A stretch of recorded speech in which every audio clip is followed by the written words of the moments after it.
I beat Super Mario 64 without moving the camera. Welcome to the Hard Way Games, where you play games the hard way, for no reason of course. Super Mario 64 is one of the most influential 3D platformers of all time, not only just being an amazing game, but also having one of the most large and influential speedrun scenes, with multiple runs with thousands of runners all together. There are 5 main categories: 0 star, 1 star, 16 star, 70 star, and 120 star. But since I'm playing the Shindu version on Mario 3D All-Stars and cannot do BLJs, I actually get to choose between 2 of the runs for this challenge, 70 star and 120 star. I decided on 70 star because I've actually never fully beaten Mario 64. You'll see that took long enough anyway. I used the route on an Wikipedia made by the awesome community to guide me, since, as I said earlier, I never actually beaten the game. The rules for this challenge were simple. I can never under any circumstance touch the C buttons, or in this case, the right stick. Pretty simple rules, right? Well, yes, but you'll soon see how even though this game already has a fairly poor camera system, when it gets the Mario Galaxy treatment, some parts of the game become extremely difficult.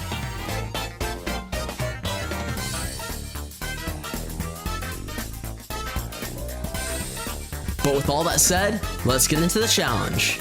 After reading the princess's letter and failing Lakitu skip, which is even worse because he's going to be gone this whole run, I entered the first stage of the game, Bob-omb Battlefield. The first star we would be getting this run was the cage star, which unlike in a couple of my practice runs, I got first try without dying once.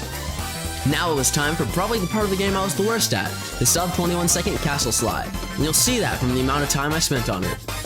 The strat is to bump into the wall to flip Mario, then the railing, then to jump and land on the lower part of the slide.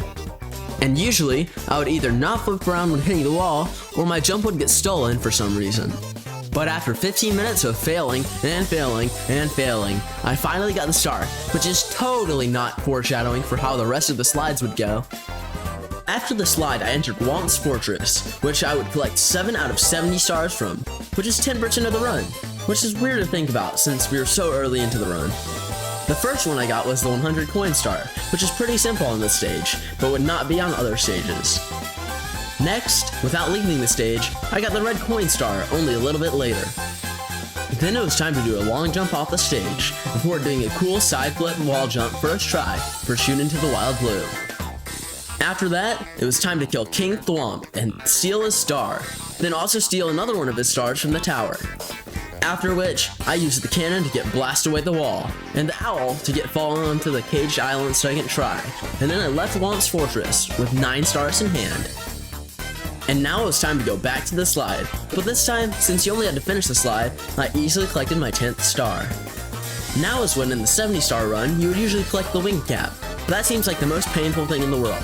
So instead, I just went back to Bob-omb Battlefield, where I decrowned another king, a theme in this game, to get that star instead. And now it was already time for the first Bowser. Crazy, right? We were less than an hour into the run, and done with 11 out of the 70 stars. But of course, as usual, I hit a wall. The red coins in this Bowser stage took me 14 minutes, which is about a fourth of the run to this point, with another fourth being the castle slide. I just kept on dying to the fire, the moving platforms, or just falling off for no apparent reason. But finally, I did get it, and entered into the first Bowser fight of the run. Now since you only needed to get one throw, I could actually see the bombs I needed to hit, until I messed it up that is, and I easily took down Bowser first try, unlike the stupid red coins, after only missing the bombs 3 times. And now we headed back to Bob-omb Battlefield once again, this time in search of the cannon star, which I got by using the cannon near the top of the mountain, because I'm not an insane person. But after our 3rd excursion to Bob-omb Battlefield, I went to Cool Mountain, where I would collect another 5 stars, starting with wall kicks will work.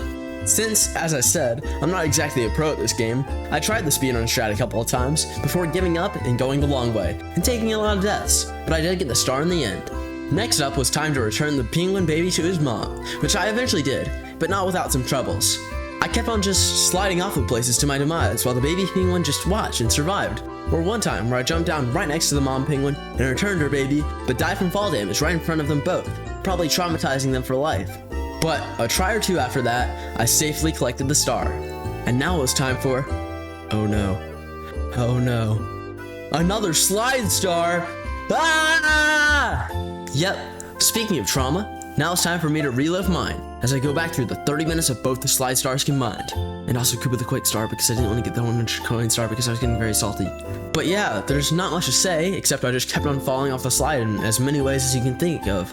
Going too fast, missing a turn, and even falling off at the very end on the ice bridge. But I did do it, and left Cool Mountain with not only 18 stars, but also some trauma. Thankful to be able to finally go to a new area, I entered Big Boo's haunt feeling relieved, but that feeling would not last long. The first star in Big Boo's haunt was Big Boo's balcony, which I can do the jumps to get to, but killing the Boo and getting to the actual star was the hard part.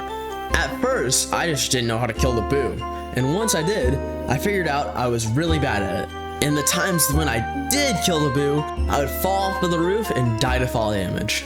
It got to the point where I got so mad I stopped doing the challenge for the day and decided to come back to it later. But when I did, I got it, second try, and only had one more star in the stage, Secret of the Haunted Books. And unlike the last star, this one was super easy. All it took was a double jump and I got my 20th star, and left the main area of the castle for the first time by entering the basement.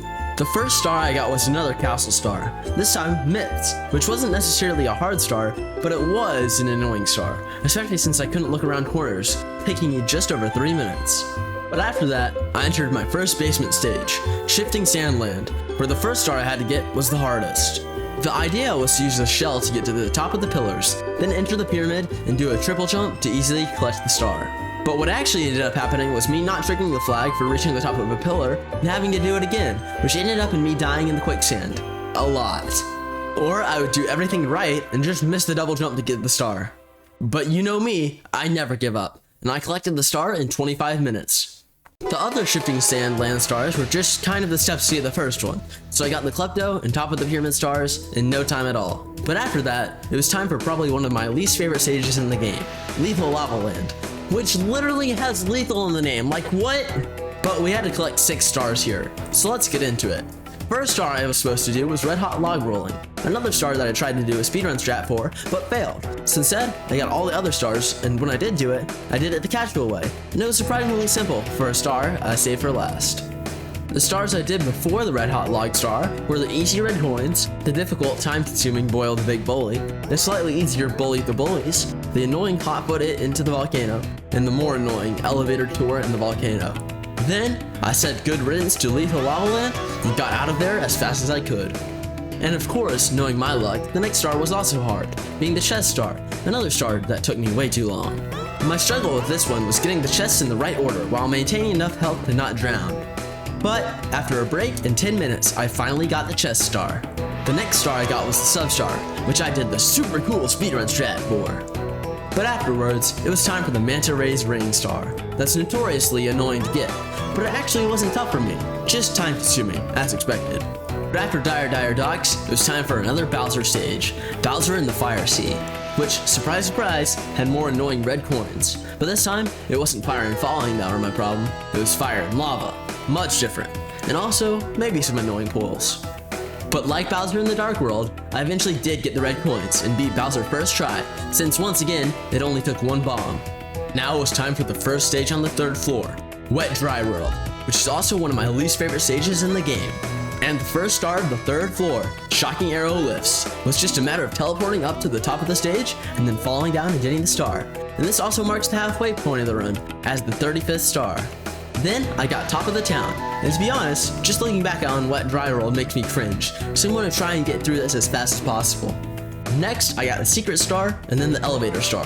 Then tried to get the 100 coin star for way too long, before finally leaving Wet Dry World. Yeah, so remember how I was telling you about the stars I struggled with, such as the slides and Bowser's red coins? Well, nothing compares to this. I'm going to tell you what star it is, and I want you to guess how long it took me. Ready? It was 5 itty bitty secrets in Tiny Huge Island. Now, make your guesses. 30 minutes? 45 minutes? No. It took me 1 hour, 19 minutes, and 22 seconds to get 1 out of the 70 stars I needed. The problem? This one jump. I had to make a blind jump sliding off the mountain and jumping at the perfect time to reach this island, and it seemed impossible. I just kept undershooting or jumping too early, or even dying to fire before I even got to the jump. It was horrible, but I eventually did get the star, because as I said earlier, I never give up. And then I got the 2 other stars from the stage, but they don't even compare, so I'm not even gonna mention them further. I also got a really easy star from the toad close to this next stage we're going to, Tall Tall Mountain. Tall Tall Mountain started with collecting Scale the Mountain by, as the name says, scaling the mountain, only after dying to a Monty Mole on the way up, saying hi to a Kiki, the namesake of this Mario 64 speedrun wiki, crossing a log, and doing a little bit more climbing and getting the star. The next star was the same thing, but instead of going all the way up, I jumped into a waterfall, which actually was surprisingly easy. After that, it was an 18-minute star, trying to do a box jump because the no camera movement made it hard to judge where to bounce off of, and this could have ended up another tiny huge situation, but it ended up just fine after a close call with falling off the mushroom. Then, it was just red coins and Mysterious Mountainside, a semi-tough jump I got second try, and another stage was done. But this next stage wouldn't go down without a fight. Snowman's Land hosted yet another frustrating star, as was the trend for these later stages. In theory, Snowman's big head should just be a simple get to the top of the level and do something stage, such as Bob-omb Battlefield, Whomp's Fortress, and Tall Tall Mountain before it. But the truth is, I am horrible with ice levels. So every time I would get close to the top, I would get juked by the big penguin that was supposed to be protecting me from the snowman's breath and sent flying, having to collect my cap and give it another try. But it was just another case of defying the definition of insanity, as I did the same thing over and over until I finally got the star 34 minutes later. Then, it was just a matter of navigating an ice maze, bouncing off of an enemy, and then freezing the big bully's brother. Now, it was time for 2 quick castle stars, as I headed down to the basement again, but once I got there, I second-guessed myself, since I was down a star, so I headed back to Bob-omb Battlefield, where I got the red coins. Then, I went and quickly got my second MIPS star. The other quick castle star was the toad right outside of the next stage, Hazy Maze Cave. The first star to collect in Hazy Maze Cave was the Dory star, which I got in no time, deviating from the trend of a super hard first star. But for the next star, I had to collect the metal cap, which I actually did pretty easily, but afterwards, I had a quick death before finally collecting Metalhead Mario Can Move. Then, I used the metal cap again to move through the yellow haze to grab the amazing emergency exit star, after struggling with the monkey bar things for a bit. The next star, Watch for Rolling Rocks, was just a matter of another side flip wall jump, and then we could leave Hazy Maze Cave with no major annoying stars. Back to the 3rd floor, the penultimate non-Bowser stage was Rainbow Ride, where 4 stars were to be collected. And we're back to the trend! The first star of Rainbow Ride, Cruiser Crossing, took me 37 minutes, and it probably would have been longer if I didn't take a break. This star's problems were the magic carpets that were just the worst. Not only were they hard to dodge obstacles on, I would sometimes just randomly fall off because I would walk too close to the front and it would start glitching due to the movement. But I did get the star in the end and discovered that breaks really do help. The next star was the Tricky Triangle star, which actually wasn't that tricky, unlike rocking a rhyme that's right on time. Sure, it took me a couple of tries to get used to it, but I got the star fairly easy. After that, it was the red coins, which, like Tricky Triangles, weren't hard to collect, just time consuming, so I got yet another star. The next star, on the other hand, was quite tricky. There were a couple of hard platforming parts that put together made it just hard enough to not be annoying, so I actually enjoyed the star, and actually collected it while on fire, which was funny to me. And before entering the last stage, I got one last Toad star. So, with Rainbow Ride done and the last Castle star collected, there's only one more stage before the final Bowser stage, Tick-Tock Clock. Tick-Tock Clock lives up to being the final stage, with the unique gimmick and all the stars being rough, especially one in particular. The gimmick is that depending on where the minute hand is when you jump into the clock, the stage moves at different speeds. The left side is fast, the right side is slow, the top is still, and the bottom is random. What this means is that you can choose how the stage's obstacles move. For instance, for the first start of the stage I need, roll into the cage, it's best to have no movement, so I chose still and easily collected the star. The next was also good to have the obstacles still for, so I did the same thing, and climbed mostly to the top and collected the pit and the pendulums. Get a hand was not the easiest on still, but since I was used to doing it on still, I did, and instead, I had to make a tough long jump that I did get in a few tries. And oh boy, another really hard star, Stomp on the Thwomp, which you had to choose slow or fast speed on, so I chose slow. I also took a break for this one, but it still took 23 minutes, which honestly felt way longer than it actually was. The problems here were making jumps with the moving obstacles, this fire thing, and trying to jump on the Thwomp. But as I said, I did get it in the end. Only 2 more stars from Tick-Tock Clock to go. Timed jumps on moving bars also took slow obstacles, but I was able to easily get it in no time at all. The final star of this final stage was an underwhelming red coin star, and I know what you might be thinking. Wait, isn't that only 69 stars? Well, the answer is yes, because I must have missed a star somewhere, but I didn't know. So I went to the actual final stage, Jolly Roger Bay. Yeah, this was super easy. It's one of the first stages of the game. I just got the first star on my first try. But it was time for the end of the game, Bowser in the Sky. But the road to Bowser wasn't the hard part. I'd done this many times before in the other Bowser stages, and I didn't have to collect red coins this time. But I still died 7 times before finally making it to the Bowser fight. It was now or never. I had 0 lives left and... yeah, I died. There was no way I was doing this first try. It was game over. But I came back, died one more time, then reached the fight again. The problem with this fight, as I alluded to earlier, was not being able to see the bombs to throw Bowser into. I could only see one, and if I used that one, I would be completely blind. What I originally did was a couple of small throws, and I used the bomb I could see first. But then I realized that wouldn't work for 2 reasons. 1, small throws wouldn't work for the final throw, as the floor turns to a star and you can't get close enough to the bombs, and 2, if I used the bomb I could see first, the long throw would be to a blind bomb, and it would be complete luck if I hit it or not. So I changed my strategy up.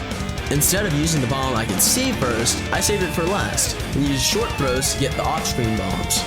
After that, with 6 missed long throws, and some luck from getting coins when I was close to death, I finally defeated Bowser. And, after skipping some texts, I grabbed the final star and finished the run after 11 hours, 24 minutes, and 11.98 seconds. This challenge was a lot of fun. Despite the annoying stars here and there, especially near the end, this was an awesomely challenging way to play the game, and in my case, way to get me to play the game for the first time. I can definitely see why this game was so influential and inspired the collectathon genre. This took way longer than I thought it would. Unlike Mario Odyssey, this one took a while. But to be fair, I have speedran that game before, and I've never played Mario 64 for like longer than 30 minutes. And this is definitely the longest script I've ever written. But anyway, if you want to see more challenges you can try yourself like this one, make sure to subscribe so you won't miss another one. And that's how I beat Super Mario 64 without moving the camera. Hey, I'm just gonna do this quickly, like this is completely off script. I just want to thank you guys if you stuck around this long in the video, especially if you've watched all the videos that I've released in this past week. It's been a lot of fun. It's been like a real journey. And if you haven't seen those videos, go ahead and watch those after you're done listening to me. But yeah, no, just thank you guys all so much for just like sticking around and supporting me. Like I've been working on these videos for like months, and I'm really proud of how they turned out. But yeah, just thank you guys for watching, and I'll see you in the next one. Goodbye.